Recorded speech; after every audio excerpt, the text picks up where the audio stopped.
Народные татарские сказки ожили в мультфильмах. Объединение «Татар-мультфильм» перенесло на большой экран целый ряд произведений. Проект «Бала», в рамках которого и создаются мультфильмы, является еще и образовательным.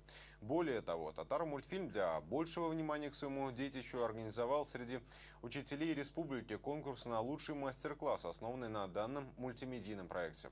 Накануне состоялось подведение итогов и награждения. Среди победителей учителя из Сабинского, Алексеевского, Альметьевского и других районов Татарстана. Ленар Закиров расскажет подробности. Эй, Тортола! Эй, Тортола!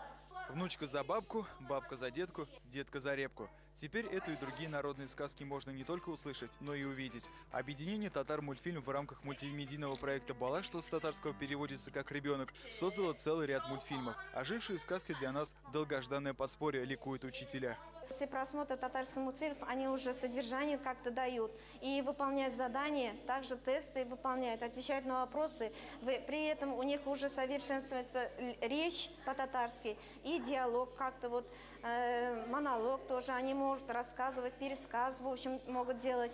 Вот, в общем, для русскоязычных детей это очень полезная вещь. А вот ученики интерактивным мультикам радуются по-своему. Я очень люблю смотреть мультфильмы. Но когда я посмотрела мультфильмы на татарском языке, они мне тоже понравились. Понравились своей яркостью, красочностью. Очень приятный голос диктора. Для татар мультфильм «Бала» не просто очередной проект. Учителя подчеркивают, живые сказки универсальны. Скажем, одну и ту же репку можно показывать детям разных возрастов, начиная с детского сада и заканчивая школьниками 7-8 классов. Сейчас дети становятся все более визуальными, все более компьютерными, все более динамичными.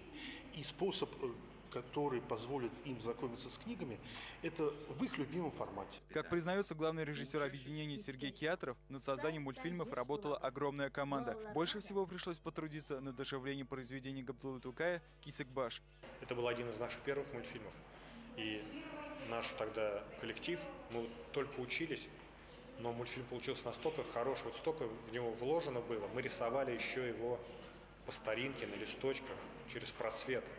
То есть сегодня мы уже используем какие-то современные технологии, которые позволяют нам миновать вот это рисование на бумаге. С появлением мультимедийных проектов за будущее бумажных вариантов книг в Министерство образования республики не беспокоится.